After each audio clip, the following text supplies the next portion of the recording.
Hello and welcome to Nagaland TV. You are watching Midday News. I'll read the headlines for you now.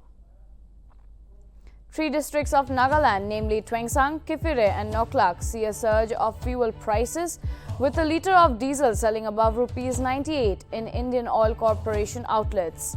Diesel crossed Rs 98 in 3 districts of Nagaland, while it is selling for Rs 96.12 a litre in state's capital, Kohima. Proposed shifting of the Deputy Commissioner's office Dimapur from its present location to the new complex at Chumukidima revoked. State government decides to revoke the September 7, 2021 order. Prime Minister Narendra Modi to virtually join the G20 Extraordinary Leaders Summit on Afghanistan on Tuesday to discuss a response to the humanitarian crisis in the war-torn country and the fight against terrorism. The summit has been convened by Italy. World's first automated driverless train unveiled on Monday by German rail operator Deutsche Bahn and industrial group Siemens in the city of Hamburg, Germany.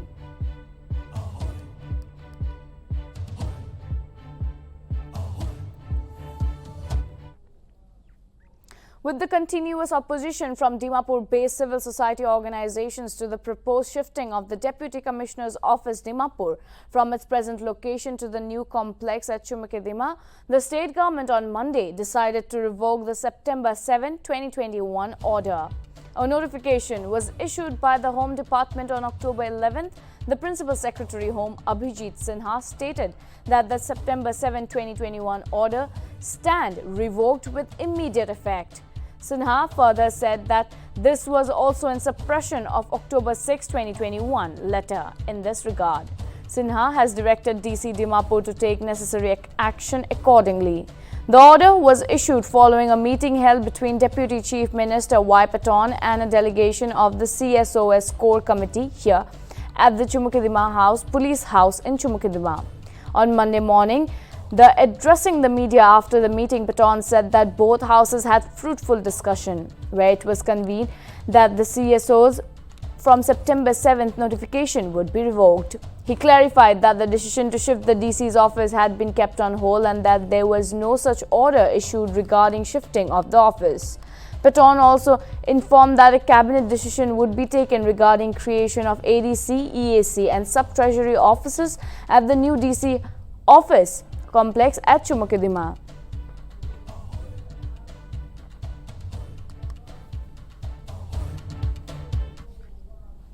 Rising People's Party on Monday said that the State Tribal Affairs Department was claiming that work orders for more of the schemes were yet to be issued. The party, however, said that it would verify the claim of the department and would closely monitor the implementation of the schemes. Further, the RPP expressed dismay that out of the 32 schemes in total, the major share of 22 schemes were in Dimapur, Kohima and Mokokchung alone, whereas Kifire, Noklak and Peren recorded nil schemes, while Zunheboto, Fake and Wokha had only one each.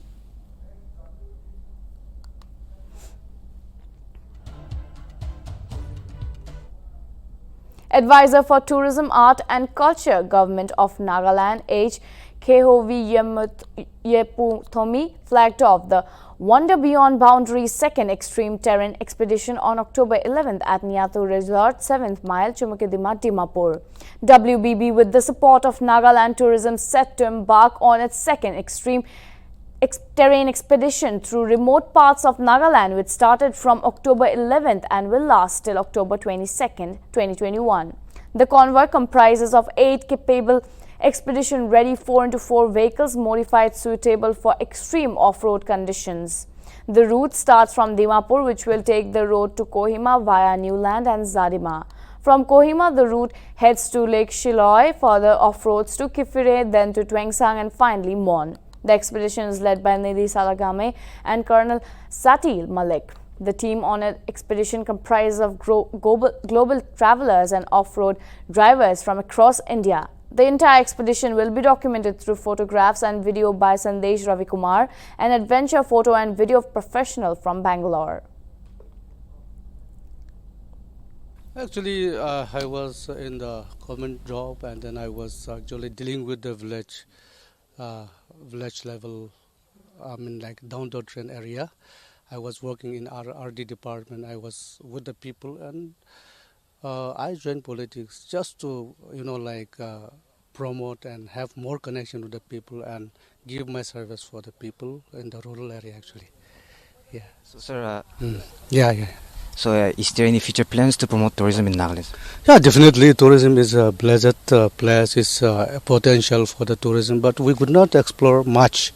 So we are trying to, showcase our interiors, Nagaland, so that people can come and visit the places, and then, we can become a tourist hotspot in Nagaland. Sir, last year, due to the pandemic, the Hornbill Festival couldn't be held. So, how about this year? Last year we could not celebrate because of this pandemic, but this year we are planning to have Hornbill Festival. We are mentally prepared, and all the arrangement is going on. So the celebration will be with full SOP. So we are expecting many people from outside as well. Yeah, we'll have to. Naga people has to build a positivity, not always, blaming each other, but it's good if we can build the positivity, and then instead of blaming each other, if we ourselves involve in all the, you know, uh, activities to promote each other, I think we will become the one of the best place in the world actually. Actually. Kefire and Noclak, a litre of diesel was selling above rupees 98 in Indian Oil Corporation outlets, just a rupee and few paise away from breaching rupees 100 a litre on Monday. Diesel crossed rupees 98 in 3 districts of Nagaland, while it was selling for rupees 96.12 a litre in state capital Kohima. According to sources, the highest was in Twengsang at rupees 98.32 litre, followed by Kefire rupees 98.29 and Noclak rupees 98.24. Meanwhile, a litre of petrol crossed the rupees 100 a litre mark in Twengsang, Kefire and Noclak.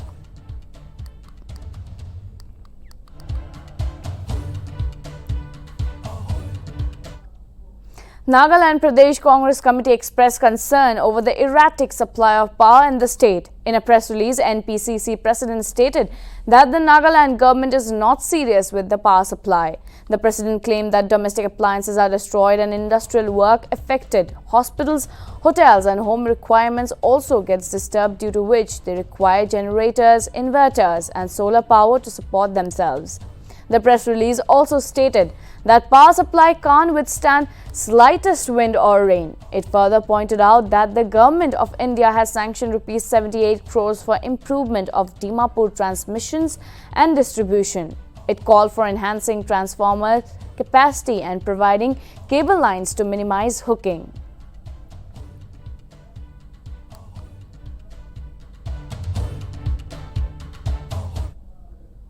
Prime Minister Narendra Modi's office is likely to review the coal supply situation in India today, says sources, as an energy crisis threatens to cause widespread blackout in the country and many states flag concern. On Monday, Home Minister Amit Shah met the ministers in charge of coal and power ministries, Prahlad Joshi and R.K. Singh, to discuss worries about inadequate coal supply causing nationwide outages. Many states have expressed their concern to the centre after weekend power outages. Although the government has downplayed their fears, assuring enough coal stocks to meet the demand of power plants. Delhi Chief Minister Arvind Kejriwal, who had raised the possibility of the capital facing power cuts, said that the situation was very critical in the entire country. Union Power Minister R.K. Singh had said that a panic has been unnecessarily created about coal shortage, adding that the situation will be handled in the next few days. Mr. Singh also said that sufficient power is available.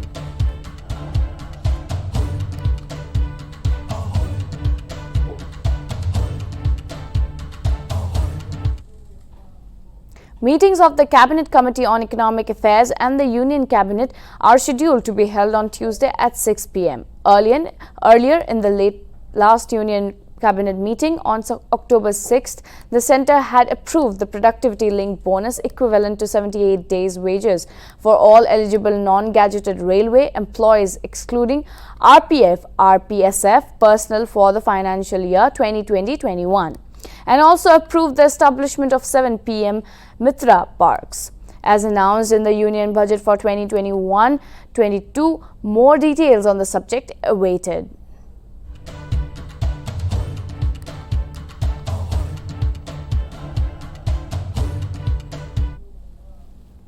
The Delhi Commission for Protection of Child Rights on Monday urged Lieutenant Governor of Delhi Anil Baijal to open schools for children from nursery to class 8 at least 2 days a week and Anganwadis at least once a week for all children in staggered form. The DCPCR said it has received complaints from different quarters on the matter and adds that it is affecting about 4 million children in the city. The Commission highlighted the learning loss faced by students due to the prolonged closure of schools during the COVID-19 pandemic. The Commission also highlighted that online classes as an alternative to in-person session was severely limiting. DCPCR quoted a UNICEF study which claimed that nearly one-third parents reported deterioration of the social and emotional health of their children.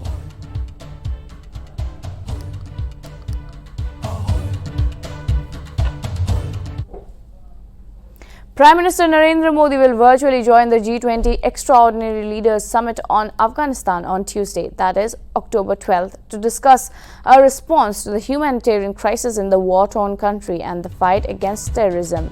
The summit has been convened by Italy, which holds the rotating presidency of the grouping of 20 of the world's major economies. The agenda of the meeting will include a discussion on the response to the humanitarian needs of Afghanistan and access to basic services and livelihoods, security and the fight against terrorism, and also mobility, migration and human rights, the External Ministry said. Italian Prime Minister Mario Draghi has discussed Afghanistan with world leaders such as Russian President Vladimir Putin and Chinese President Xi Jinping as part of efforts to organize the special meeting to strengthen the conference of crisis.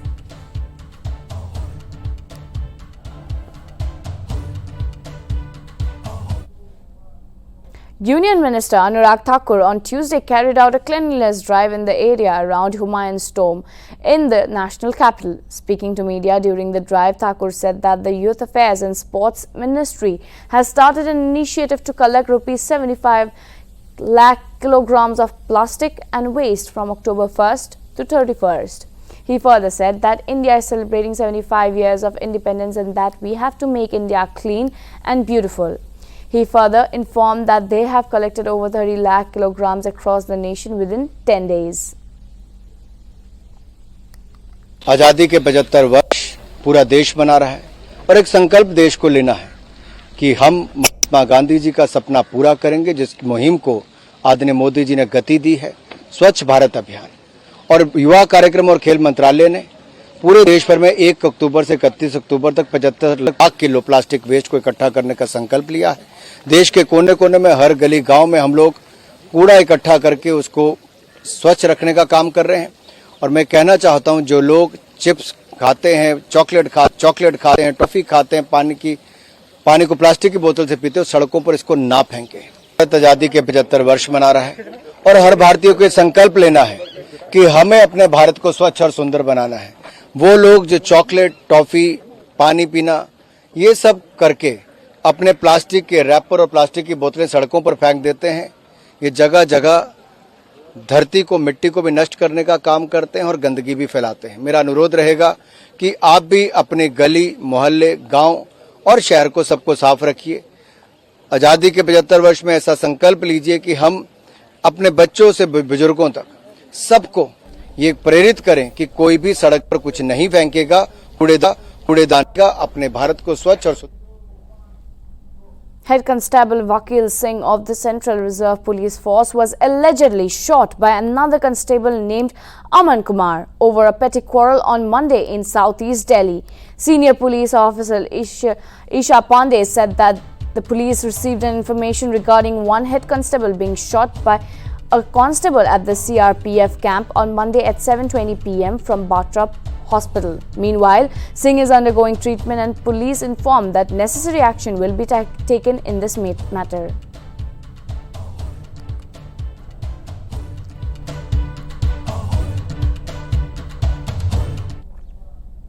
World's first automated driverless train has been unveiled on Monday by German rail operator Deutsche Bahn and industrial group Siemens in the city of Hamburg, Germany.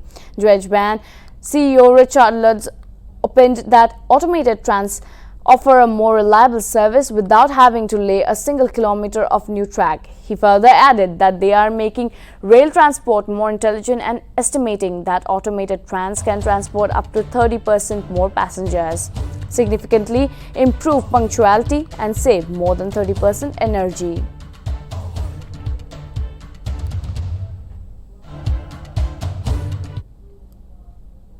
Prime Minister Narendra Modi and his British counterpart Boris Johnson on Monday agreed on the need for a coordinated global approach to engagement with the Taliban against the backdrop of the group stepping up its effort to gain recognition. The External Affairs Ministry said that the leaders agreed on the need to develop a common international perspective on issues regarding extremism and terrorism, as well as human rights and rights of women and minorities. Johnson and Modi further discussed the shared fight against coronavirus disease and the importance of cautiously opening up international travel. During their phone conversation, Modi and Johnson discussed the overall India-UK relationship. They also reviewed progress in the engaged trade partnership, which is aimed at concluding a free trade agreement by next year.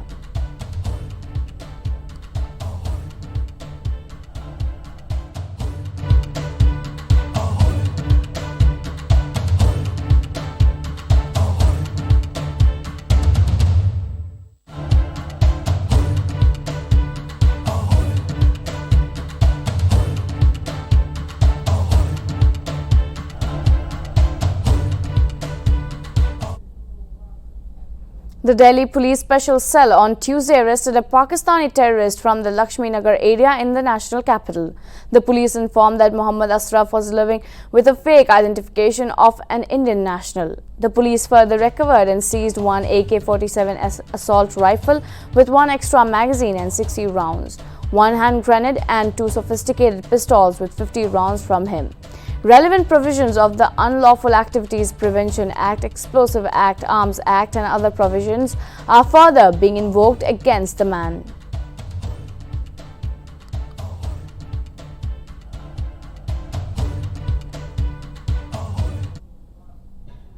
Three US-based economists win the 2021 Nobel Prize for Economics on Monday for work on drawing conclusion for unintended experiments or so-called natural experiments. According to sources, the three won having completely reshaped empirical work in economic sciences. David Card of the University of California was awarded half of the prize, while the other was shared by Joshua Agrest and Guillermo Indens from Stanford University.